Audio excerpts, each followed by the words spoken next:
मैं उन्हीं मुसलमानों से एक सवाल कर रहा हूं, सच बताओ कुरान शरीफ पे हाथ रख करके, करबला में क्या हुआ था?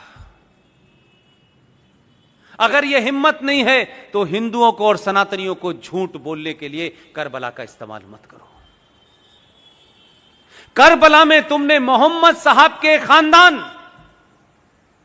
उनके नवासों के नवासे, उनकी हत्याएं करके उनकी गर्दनों को नेजों के ऊपर, नेजों कहते हैं बड़े बड़े त्रिशूलों के ऊपर लेकर के शाम की गलियों में उनकी औरतों को बेराबरू होकर घुमाया था। तुमने ये किया था। तुम किसको बताना चाहते हो? तुम तो न मोहम्मद के सगे हो न उनके खानदान के सगे हो। तुमने तो उनके दामाद को नमाज पढ़ते हुए उनका कत्ल किया। तुमने तो मोहम्मद की बेटी के घर में आग लगाई और जलते दरवाजे में उन्हें मार के दफन कर दिया। तुमने उनके नवासों की गर्दनें काटी। तुम कहते हो कि करबला हमें याद है। तुम करबला के बारे में झूठ बोल रहे हो। आज ये ताकतें कौन हैं? ये वही ताकतें हैं जिन्होंने मोहम्मद के खानदान को मारा। इसलिए अबू बकर से लेकर के अल बगदादी तक एक ही सोच है, जो मोहम्मद के नहीं हुए वो हिंदुस्तान के कैसे हो सकते हैं? जो उनके नवासों के नहीं हुए उसके कैसे हो सकते हैं? हमको सिखा रहे हो?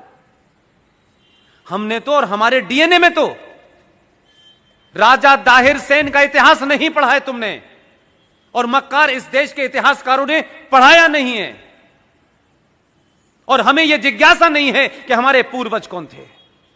राजा दाहिर सेन सिंध का आखिरी राजा था, उसका इतिहास पढ़ लेते तब भी मुसलमान अपनी मुंह नहीं खोलता आपके सामने। मोहम्मद साहब के परिवार में नवासों के नवासे जो भी रह गए थे,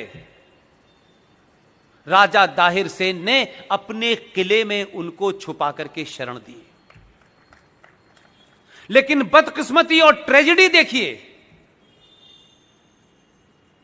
कि कासिम जो चला था वहां से, पूरा नाम उसका क्या है?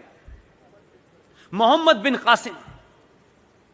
जो मोहम्मद बिन कासिम आया, उसने खानदान के खानदान मारे, मोहम्मद साहब के खानदान को मारा। राजा दाहिर उनके खानदान को बचाते बचाते, लड़ते लड़ते शहीद हो गया, लेकिन मोहम्मद के बच्चों पे उसने आंच नहीं आने दी। उस मोहम्मद बिन कासिम ने मोहम्मद के खानदान को मारा। पाकिस्तान का आज हीरो मोहम्मद बिन कासिम है। कहां के मुसलमानों हो और किस जगह के मुसलमानों हो, हमारे मुसलमान होने पे मुझे शक है।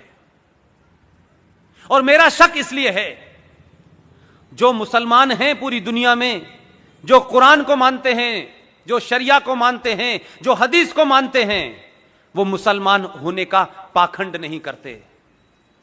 तुम मुसलमान नहीं हो। तुम इस धरती पे मुगलों द्वारा अत्याचारों के सामने तुमने तलवार के सामने शलवार पहन ली थी। तुम कन्वर्टेड हो, इसलिए तुम मोहम्मद के बारे में नहीं जानते। लेकिन हिंदुस्तान में पॉलिटिकली मुसलमान होना एक फायदे का सौदा है। सत्ताएं डरती हैं, लोग डरते हैं, समाज डरते हैं, नाजायज मांगों को लोग मान लेते हैं। इसलिए तुम असली मुसलमान नहीं हो, तुम कन्वर्टेड मुसलमान हो।